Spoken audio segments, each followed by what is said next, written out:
Good afternoon. Kumusta kayo mga kababayan ko dito po sa Malaysia, dito po sa Sabah, particularly dito po sa Kota Kinabalu. Maraming nag-text sa akin, tumawag din sa akin, bagong-bago lang. And nagtanong sa akin, totoo ba yun, sir, na yun embassy natin dyan po, ang US Embassy dyan po sa Manila, isang official doon, went and visit ang ICI kahapon? So they want to know, no? Nagtanong-tanong sila sa akin kung totoo ba yan po kasi may mga negative and affirmative, no? Negative and positive mga comments po o haka-haka now po is being spread dito sa Kota Kinabalu. So they want to know kung ano ba talaga ang katotohanan. Nahirapan nga ang mga Pilipino makuha ang mga whatever details, no? Regarding what is happening dyan po sa ICI.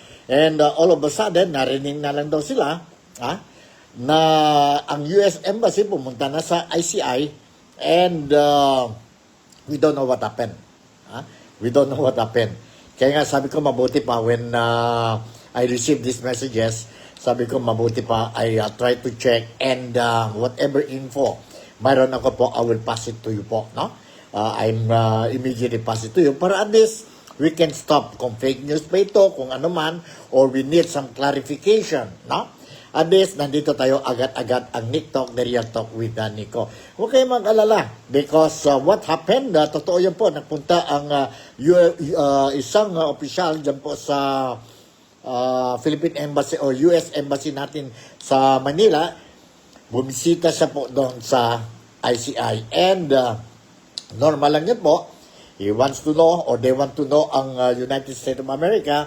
They want to know ano talaga ang objective ng ICI because natural lang yun. They want to know po. Kasi mayroon sila mga plano to invest din sa Pilipinas and they want to see how far the gravity of the itong corruption dyan po sa Pilipinas, especially itong flood control projects, anomalous deals dyan po sa Pilipinas, which is a very hot issue ngayon. Sa Pilipinas. Sige lang.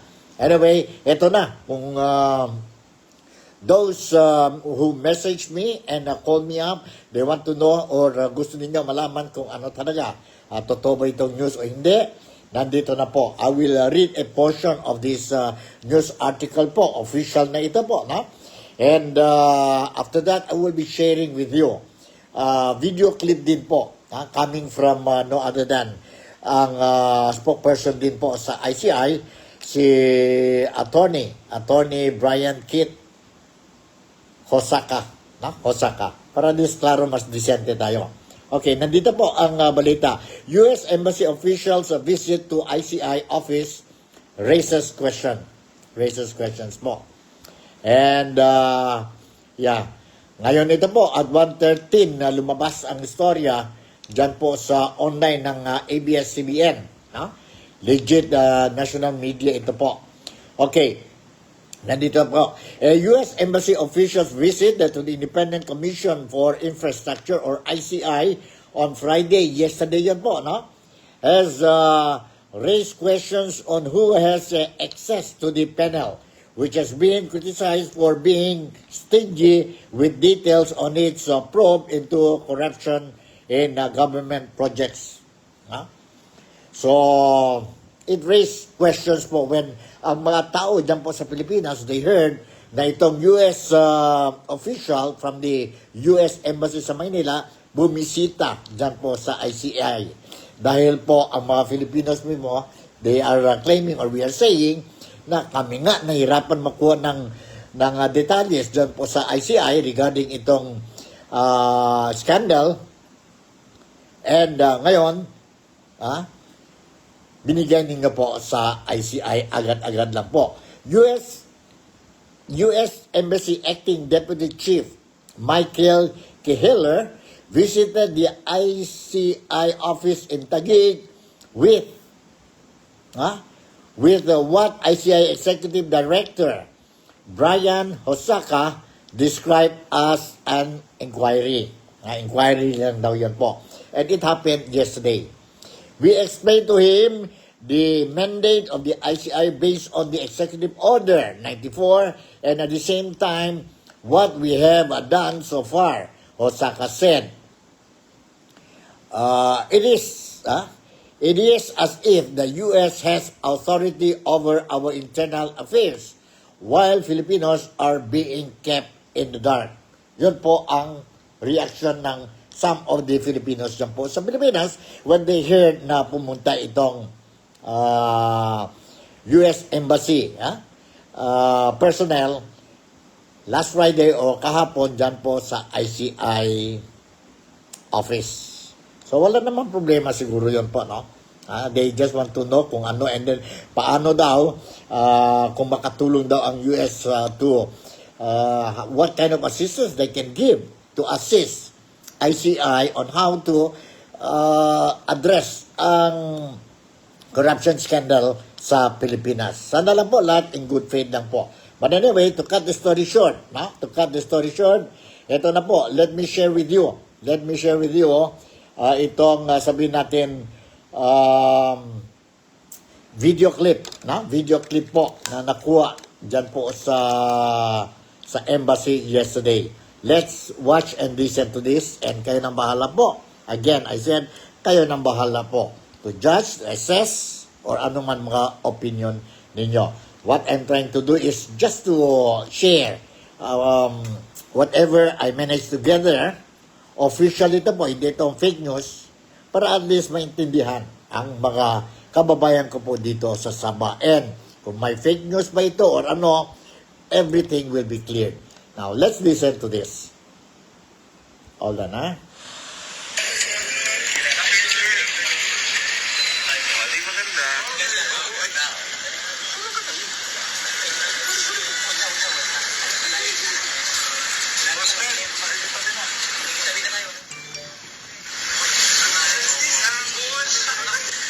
This afternoon, an official from the U.S. Embassy in the person of Michael Keller, who is an acting Deputy Chief of Mission, went to visit the ICI.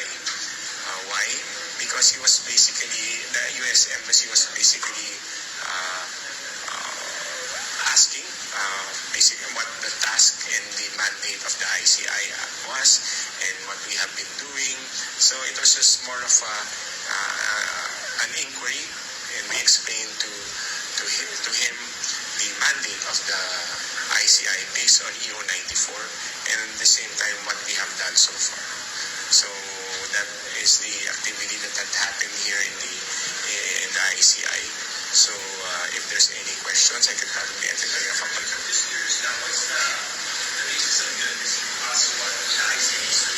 Well, I guess as one of the countries of great interest in the Philippines, they were very much interested on what the ICI will do to address the problem on the flood control projects and other anomalous infrastructure projects. So basically, he wanted to know what have we done, what we will be doing, and what do we expect from the ICI.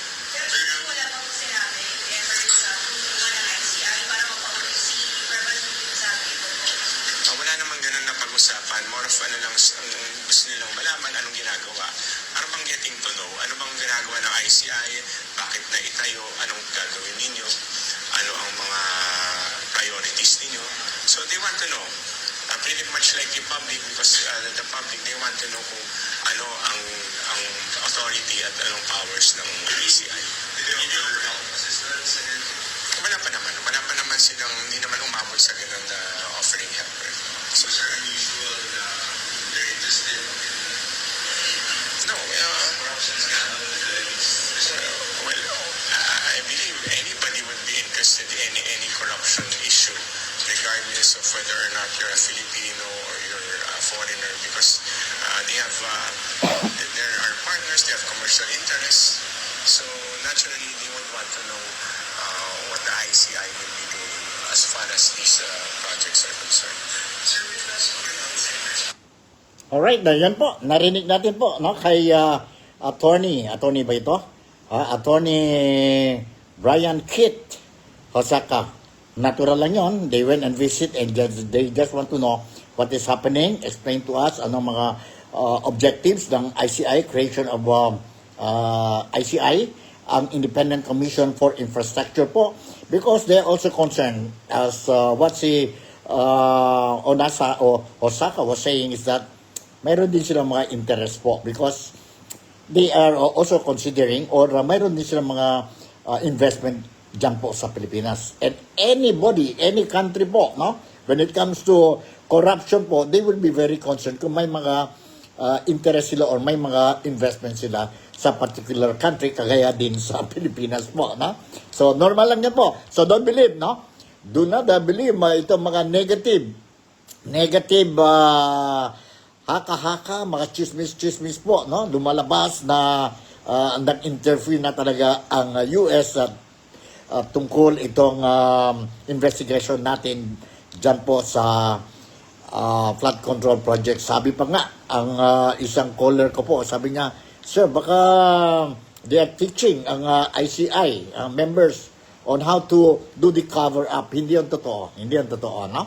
They did not touch on any specific about the ongoing investigation. And anyway, since we are talking already ICI, we are talking already about the Philippine Embassy or United States of America, ang gobyerno po. Ako naman po, I thought when I heard this news, akala ko po, pumunta din ang,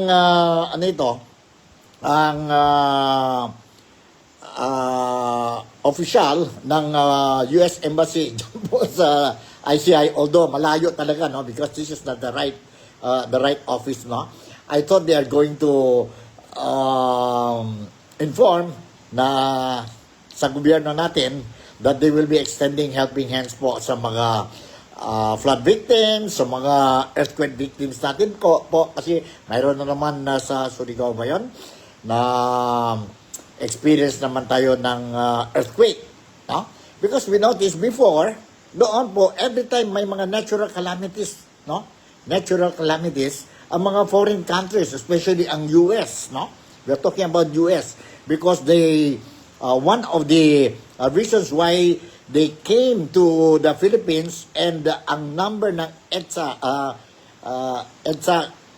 sites ng US sa Pilipinas po, nag-increase po, dumadami po, dahil sabi nila, because ang presence nila is not because they are preparing war against China, but ang presence nila po is to, in the event mayroon mga calamities, natural disasters like earthquake, typhoon, so forth and so on po, no?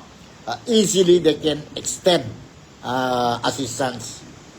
But since last month, yung sa Cebu, sa Davao, Surigao, sa Iloilo, and other parts sa Pilipinas po, no? Mayroon tayong natural disaster, itong earthquake po, walang mga balita na ang US came out openly extending helping hands sa mga victims. Bakit kaya po, no? Parang unusual. Para sa akin, parang unusual. Ano talaga? Or maybe they just want to keep it quiet when they extend helping hands po. But for me, it's a little bit unusual dahil po, normally, hindi po, no? Mayroon malaking balita yon po. Ang US extended help, financial, in goods, no? Sa mga biktima. Pero this time around, we did not hear anything. And anyway, sige lang po. Just in passing na ito po, since we are talking about already ang US Embassy or the United States of America's government, no? So, alright. Since ang topic natin ngayon po, na wala ito sa plano, no? Since ang topic natin about ICI po, itong mga tao, they called me po, no? Kanina, and they messaged me. Sabi nila, sir, duda talaga kami tungkol sa resulta ng investigation. And I check ang mga blogging, mga news sa Pilipinas. Let me share you, briefly lang ito po, no? Let me share you one of the statements made by political analysts, media personality din ito po. Is she a former legislator? Congresswoman ba ito? No? But very popular siya po. And I'm referring to Professor Marilu Tigia. No? Tigia po. May mga comments siya po during the program dyan po sa Pilipinas, ang programa ng SMNI, when she was asked about, not to comment, about the ongoing investigation carried out both by the Senate Blue Ribbon Committee as well as itong ICI. Now, I will share with you ang video clip that I recorded para sa inyong lahat po. And again, kayo nang bahala, no? Kayo nang bahala. Sandali po, nandito. Let's watch and listen to Professor Mary Lou. Mary Lou po. Nandito po. Ilang bang legislator ang kontratista o merong member ng pamilya na kontraktor? Nandiyan na si Senator Ping Lacson eh. Sinabi niya 67. Ba't ayaw niyang ibigay yung listahan? Sinabi niya almost all of my colleagues. Ba't hindi niya ibigay yung listahan? Diba? Yun ang ako'y nalulungkot dahil ginagawang tanga ang publiko. Parang nga nag-i-striptease. Pinapakita mo, meron akong ganyan. Tapos pag challenge mo, tatahimik. Ano ito? PR game? Makikita mo sa umpisa pa lang, parang tayo nabubudol na naman. Alright, yun po ang comment niya, opinion niya po, no? Ano ito, no? Yeah, correct also when she mentioned about Senator Ping Lacson. Remember po, during the speech ni Senator Ping Lacson po, privilege speech made yan po sa plenary session ng Senado, he mentioned about 67 politicians, names, 67 politicians, according to him, involved daw ito po dito sa scandal. But, bumaba na lang siya pagka-chairman, no? Hanggang ngayon po, he never mentioned ang mga pangalan ng mga congressmen. Bakit? And nobody, even itong ICI, hanggang ngayon po, wala po. They didn't even bother of asking the list from Senator Ping Lacson kung sino-sino yon mga 67 he mentioned during his privilege speech para they can call and ask questions. Wala po. Wala talaga. Wala talaga. Yon po. Why? Bakit? Wala. Okay. Nandito pa po. Isa pang video clip ni Professor Tikia. Hold on po. You listen to this po.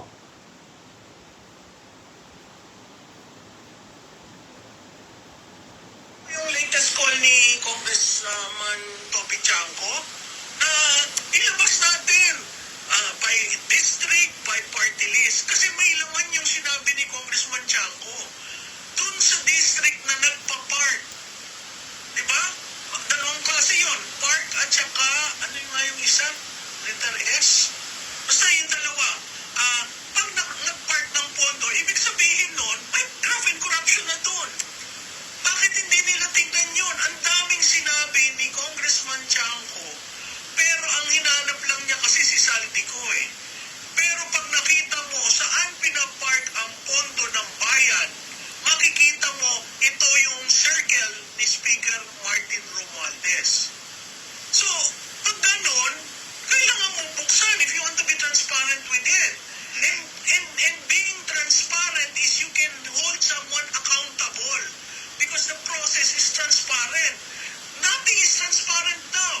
They showed their card. Ito, 15 kontratista. Ito, mga projects. Ito, this much.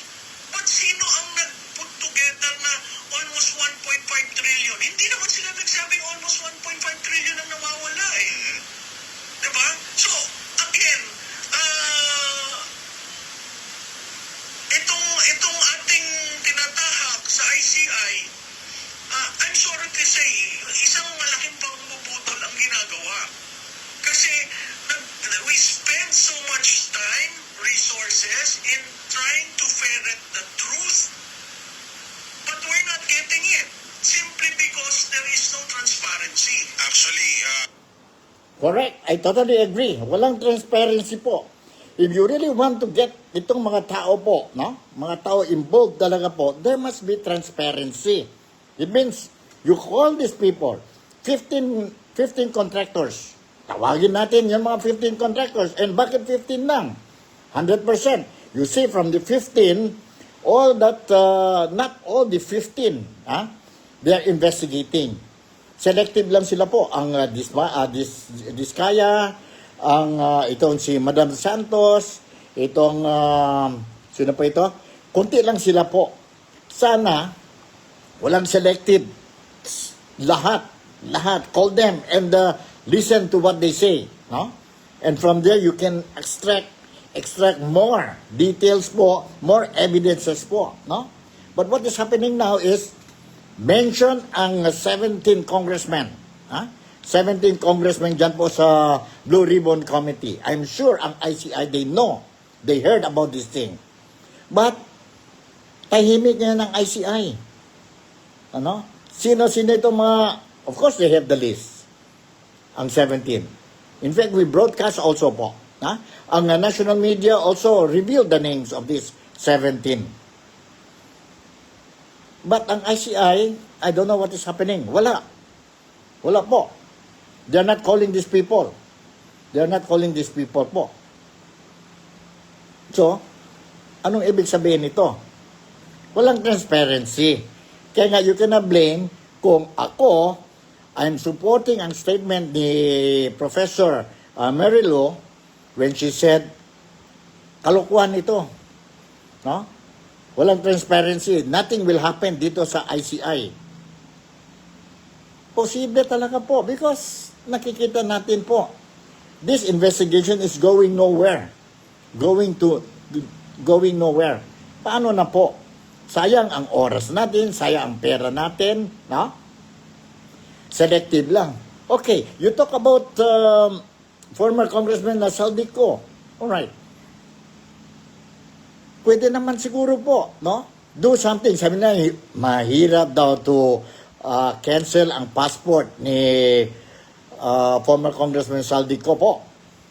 But you did it sa ibang tao. Kagaya ni former Congressman Teves, you did that. Itong Pogo, sino ito? Yung former mayor, no? Kailangan daw court order. Now, why don't you do it? Para at least you can ask him to come back to the Philippines, bring Ko back to the Philippines and investigate him. Hindi lang, mahirap yun na to cancel ang ano niya. So, if you don't cancel his passport, si former Congressman Ko, in other words, Saldi, in other words, she can go from one country to the other country, which is already happening. See? And then, of course, ito, si former speaker, no? Now, he said, scheduled October 24 ba yan? Ang hearing. Pero, si former speaker, Martin Romualdez, notified ang ICI that he cannot attend ang scheduled October 24 hearing dahil for reasons of medical reasons po. Bakit kaya, no? Every time, itong mga corrupt, no? Every time itong mga corrupt, when we discover that they did something wrong sa bayan natin po, agad-agad po nagsakit na sila. No? Habang hindi pa nabisto sa kanila po, enjoy sila. Walang sakit. Pero ngayon po, dami na silang sakit. Ayun po, no? Bakit kaya? Ako din I'm blurred. Bakit, no? Ganon talaga yon siguro, no? Kung, ano ka na, nagiging suspect ka na po, no? Nagiging suspect ka na, nandyan na ang sakit magpunta na, iba-ibang sakit na mayroon po, and you can even see them with the neck, ano yun, no? Nakita natin, mga prime minister, mga presidente natin, no? Kung nasa ano na sila, hot water na sila po, grabe na ang sakit nila. Grabe ng sakit nila. So, siguro hanggang dito na lang muna tayo po. Wala itong plano na mag-vlog tayo ngayon dahil sa mga messages I received about itong visitation ng US embassy officials na visit sa ICI yesterday po. So, ang mga Filipinos, mga kababayan ko dito po sa Malaysia, dito sa Kota Kinabalu po, they called me up and asked, ano ba ito, sir? Totoo ba ito? And kung totoo, ano talaga ang real story? That is the reason why I decided to come up with this kind of unscheduled program natin dito po sa TikTok, The Real Talk with Nico. Mga Filipinos dito, no, sa Sabah, sa Kota Kinabalu, ingat lang kayo because we are experiencing rain ngayon, since kanina pa ito po. And sana lang po, we will not experience another flash flood dito. Siguro dahil itong ulan natin dito sa Kota Kinabalu, it is because of the Typhoon Ramil dyan po sa Pilipinas. Kaya nga, those who are driving, mga Filipinos, mga Malaysian friends natin, if you are driving, going home now, or going somewhere else, ingat lang kayo po. Drive carefully and slowly po. Para at least safe na safe ang mga trips ninyo. No? And monitor mga Filipinos who are staying along the river banks, no? Monitor ang level ng tubig o water natin dyan po sa area ninyo po, and in the event tumaas ang level of water dyan sa inyo po sa river bank, immediately inform to the proper authorities, local authorities po, kasi ang mga authorities dito po sa Sabah, sa Kota Kinabalu po, they are 24 hours on standby, no? Especially kung may mga rains tayo, no? Automatic na yon ang mga personnel ng gobyerno po, automatic na yan po, standby na sila. So with this, I would like to say maraming salamat ulit since this is afternoon ngayon. Salamat patang, salamat malam mamaya. And bukas, salamat pagi sa inyong lahat. Ingat lang kayo. Alright, thank you very much and see you in my next episode. Bye.